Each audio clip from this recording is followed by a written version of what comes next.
ಇಲ್ಲೊಂದು ಬೌಲಿಗೆ ನಾನು ಟೀ ಪೌಡರ್ನ ಹಾಕೋತಾ ಇದ್ದೀನಿ. 2 ಸ್ಪೂನ್ ಅಷ್ಟು ಹಾಕೋತಾ ಇದ್ದೀನಿ. 2 ರಿಂದ 3 ಸ್ಪೂನ್ ಅಕ್ಕಿ ಹಿಟ್ಟನ್ನ ಹಾಕೋತಾ ಇದ್ದೀನಿ.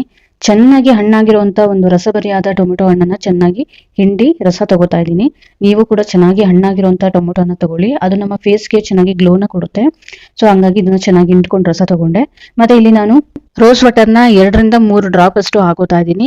ಸೊ ಅದನ್ನ ಹಾಕಿ ಚೆನ್ನಾಗಿ ಮಿಕ್ಸ್ ಮಾಡ್ಕೊತಾ ಇದ್ದೀನಿ. ಇದಕ್ಕೆ ನಾನು ಇಲ್ಲಿ ಚಿಕ್ಕ ಪೀಸ್ ಅಲೋವೆರಾನ ತಗೋತಾ ಇದ್ದೀನಿ. ನಿಮ್ಗೆ ದೊಡ್ಡ ಪೀಸ್ ಬೇಕಂದ್ರೆ ದೊಡ್ಡ ಪೀಸ್ನೇ ತಗೋಬಹುದು. ನಾನು ಇಲ್ಲಿ ಚಿಕ್ಕದ್ ತಗೋತಾ ಇದ್ದೀನಿ. ಸೊ ಇದು ನೆಕ್ಗೆ ಮತ್ತೆ ಫೇಸ್ಗೆ ಸಾಕಾಗುತ್ತೆ. ಸೊ ಹಂಗಾಗಿ ನಾನು ಚಿಕ್ಕದನ್ನೇ ತಗೋತಾ ಇದ್ದೀನಿ. ನಾನು ಇದನ್ನ ಚಾಕುವಿನ ಸಹಾಯದಿಂದ ಈ ರೀತಿ ರ್ಯಾಶ್ ಮಾಡ್ಕೊಂಡು ಜೆಲ್ನ ತಗೋತಾ ಇದ್ದೀನಿ. ನಿಮಗೆ ಏನಾದ್ರೂ ಜಾರಿಗೆ ಹಾಕೊಂಡು ಪೇಸ್ಟ್ ಮಾಡಿ ಹಾಕೊಳ್ತೀನಿ ಅಂದ್ರೂ ಕೂಡ ನೀವು ಹಾಕೋಬಹುದು. ಸೊ ನಾನು ಇವಾಗ ಈ ರೀತಿ ತಗೊಂಡು ಇದನ್ನ ಚೆನ್ನಾಗಿ ಮಿಕ್ಸ್ ಮಾಡ್ಕೊಳ್ತೀನಿ. ಸಾಕಾಗುತ್ತೆ ನಮ್ಗೆ ಇಷ್ಟು ಜೆಲ್ ಫಾರ್ಮು. ಸೊ ಹಂಗಾಗಿ ಈ ರೀತಿ ಚೆನ್ನಾಗಿ ಪ್ಯಾಕ್ ತರ ನಾನು ಈ ರೀತಿ ಮಿಕ್ಸ್ ಮಾಡ್ಕೋತಾ ಇದ್ದೀನಿ. ಇದನ್ನ ಚೆನ್ನಾಗಿ ಸ್ಕ್ರಬ್ ಮಾಡ್ಕೊಬೇಕು. ನಾನು ಇಲ್ಲಿ ಸ್ಕ್ರಬ್ ಆಗಿ ಯೂಸ್ ಮಾಡ್ತಾ ಇದ್ದೀನಿ, ಪ್ಯಾಕ್ ಆಗಿ ಯೂಸ್ ಮಾಡ್ತಾ ಇಲ್ಲ. ಚೆನ್ನಾಗಿ ಮಿಕ್ಸ್ ಮಾಡ್ಕೊಂಡು ಸ್ಕ್ರಬ್ ಮಾಡ್ಕೊತಾ ಇದ್ದೀನಿ. ಸೊ ಸಾಫ್ಟ್ ಆಗಿ ಸ್ಲೋ ಮೋಷನ್ ಅಲ್ಲಿ ನಾವು ಚೆನ್ನಾಗಿ ಫೇಸ್ಗೆ ಮಸಾಜ್ ಮಾಡ್ಕೊಬೇಕು. ಸೊ ಹಂಗಾಗಿ ಇದನ್ನ ಚೆನ್ನಾಗಿ ಹಚ್ಕೋಬೇಕು. ಇದನ್ನ ಯಾವ ರೀತಿ ಹಚ್ಕೊಳ್ಳೋದು ಅಂತ ಕೂಡ ನಾನು ನಿಮಗೆ ತೋರಿಸ್ತೀನಿ. ಕೆಲವರು ನೀವು ಬ್ರಷ್ ನ ಯೂಸ್ ಮಾಡ್ತೀನಿ ಅಂದ್ರೂ ಮಾಡ್ಕೊಬಹುದು. ನಾನು ಇಲ್ಲಿ ಕೈಯಲ್ಲೇ ಅಪ್ಲೈ ಮಾಡಿ ತೋರಿಸ್ಕೊಡ್ತಾ ಇದ್ದೀನಿ. ಹೇಗೆ ಅಪ್ಲೈ ಮಾಡೋದಂತ ನೋಡ್ಕೊಂಡು ಬನ್ನಿ.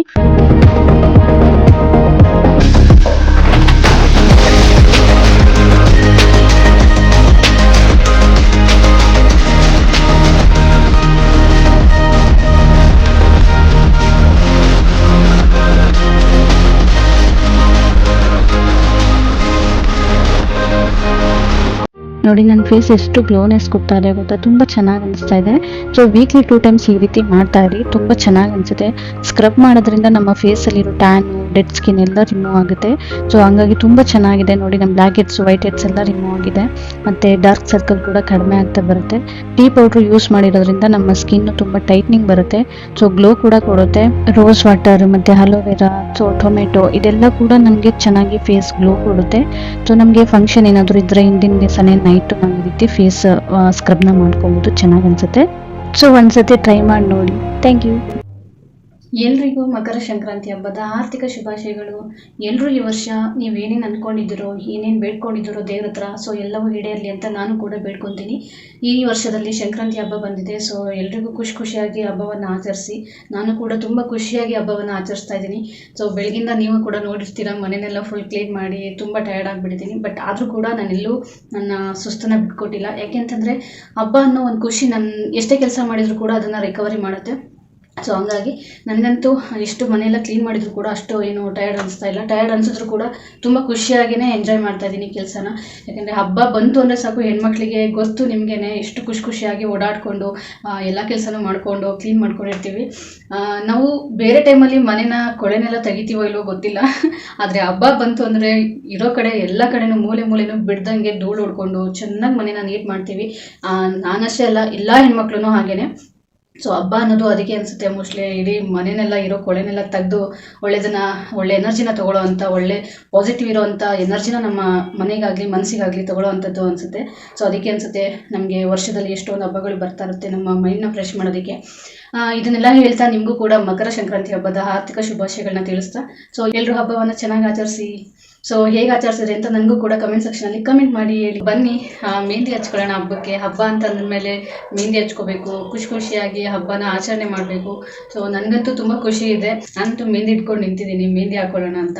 ಯಾಕೆಂದರೆ ಎಲ್ರಿಗೂ ಹಬ್ಬ ಬಂತಂದರೆ ಹೆಣ್ಮಕ್ಳಿಗೆ ಆಲ್ಮೋಸ್ಟ್ ಮೆಹಂದಿ ಹಾಕ್ಕೊಳ್ಳೋದು, ಚೆನ್ನಾಗಿರೋ ಡ್ರೆಸ್ಗಳನ್ನ ಹಾಕ್ಕೊಂಡು ರೆಡಿಯಾಗಿ ಹೇಳ್ಬಿರೋದು, ಸೊ ತುಂಬ ಖುಷಿ ಕೊಡುತ್ತೆ.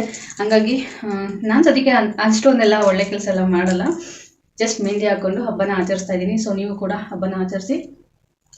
ಅವಾಗ ನಾನು ಪಾಲ್ಸ್ಕೊಂಡು ಬಂದಿಲ್ಲ ಹೇಳ್ಬಿರೋದನ್ನೆಲ್ಲ. ಸೊ ಹಂಗಾಗಿ ಹೇಳಿದೆ, ಯಾರೂ ತಪ್ಪು ತಿಳ್ಕೊಬೇಡಿ, ಅಷ್ಟೊಂದೆಲ್ಲ ಒಳ್ಳೆ ಕೆಲಸ ಮಾಡಲ್ಲ ಅಂತ. ನಾನು ಎಲ್ಲೂ ಹೇಳ್ಬಿರೋದಕ್ಕೆ ಹೋಗೋಲ್ಲ. ಸೊ ನಮ್ಮ ಪಕ್ಕದಲ್ಲಿರೋರಿಗೆ ಕೊಡ್ತೀವಿ. ಹಬ್ಬ ಅಂದ್ರೇ ಹಾಗೆ. ಹಬ್ಬಗಳು ಈ ಹಬ್ಬ ಅಂತಲೇ ಅಲ್ಲ, ಯಾವುದೇ ಒಂದು ಹಬ್ಬ ಬಂದ್ರೂ ಹೆಣ್ಮಕ್ಳಿಗೆ ತುಂಬ ಖುಷಿ ಕೊಡೋದು ಮೆಹಂದಿ ಹಚ್ಕೊಳ್ಬೇಕು, ಚೆನ್ನಾಗಿ ರೆಡಿ ಆಗಬೇಕು, ಅಲಂಕಾರ ಮಾಡ್ಕೊಂಡು ಚೆನ್ನಾಗಿ ಕಾಣಿಸ್ಬೇಕು ಅನ್ನೋದು ತುಂಬ ಇಷ್ಟ ಆಗುತ್ತೆ ಎಲ್ರಿಗೂ. ಸೊ ಹಂಗಾಗಿ ನನಗೂ ಕೂಡ ಅದರದ್ದು ಒಂದು ಬೈಕೆ, ಮೆಹಂದಿ ಹಚ್ಕೊಳ್ಳೋಣ ಅಂತ. ಸೊ ಅದಕ್ಕೆ ಮೆಹಂದಿ ಇಟ್ಕೊಂಡು ನಿಂತಿದ್ದೀನಿ. ಬನ್ನಿ ಹೇಗೆ ಮೆಹಂದಿ ಹಚ್ಕೋತೀನಿ ಅಂತ ತೋರಿಸಿ. ನನಗೇನು ಅಷ್ಟೊಂದು ಮೆಹಂದಿ ಎಲ್ಲ ಹಚ್ಕೊಳಕ್ಕೆ ಬರಲ್ಲ, ಬಟ್ ಸಿಂಪಲ್ಲಾಗಿ ನೋಡ್ಕೊಂಡು ಹಚ್ಕೊತೀನಿ. ನಾನು ಹಚ್ಕೊತೀನಿ, ಹಾಗೆ ನನ್ನ ಫ್ರೆಂಡ್ಸ್ಗೂ ಹಚ್ತೀನಿ. ನನ್ನ ಫ್ರೆಂಡ್ಸು ಕೂಡ ಕಾಯ್ತಾ ಇದ್ದಾರೆ, ಅವರು ಕೂಡ ಮೆಹಂದಿ ಹಚ್ಕೊಂಡು ಕೊಡು ಅಂತ ವೆಯ್ಟ್ ಮಾಡ್ತಾ ಇದ್ದಾರೆ. ಸೊ ಅವಳಿಗೂ ಹಚ್ಬಿಟ್ಟು ನಾನು ಹಚ್ಕೊತೀನಿ. ಮೆಹಂದಿ ಹೇಗೆ ಹಚ್ಕೋತೀನಿ ಅಂತಲೂ ಕೂಡ ತೋರಿಸ್ತೀನಿ ನಿಮಗೆ. ಬನ್ನಿ. ಇದೇನು ಅಂತ ನೋಡ್ತಿದ್ದೀರಾ ಗೈಸ್, ನಿಜವಾಗೂ ಇದು ಏನಂದರೆ ಮೆಹಂದಿ ಹಚ್ಚುವಂಥದ್ದಲ್ಲ ಇದು. ಸೊ ರಂಗೋಲಿ ಬಾರ್ಡರ್ಗಳನ್ನ ಬಿಡಿಸ್ತಾರಲ್ಲ, ಸೊ ಆ ಬಾರ್ಡರ್ ಔಟ್ಲೈನ್ ಬಿಡಿಸೋ ಅಂಥ ಒಂದು ಬಾರ್ಡರ್ ಡಿಸೈನ್ ಇದು. ಸೊ ಅದನ್ನು ಇಟ್ಕೊಂಡು ನಾನು ಈ ರೀತಿ ಮೆಹಂದಿ ಡಿಸೈನ್ ಹಾಕ್ತಾಯಿದ್ದೀನಿ.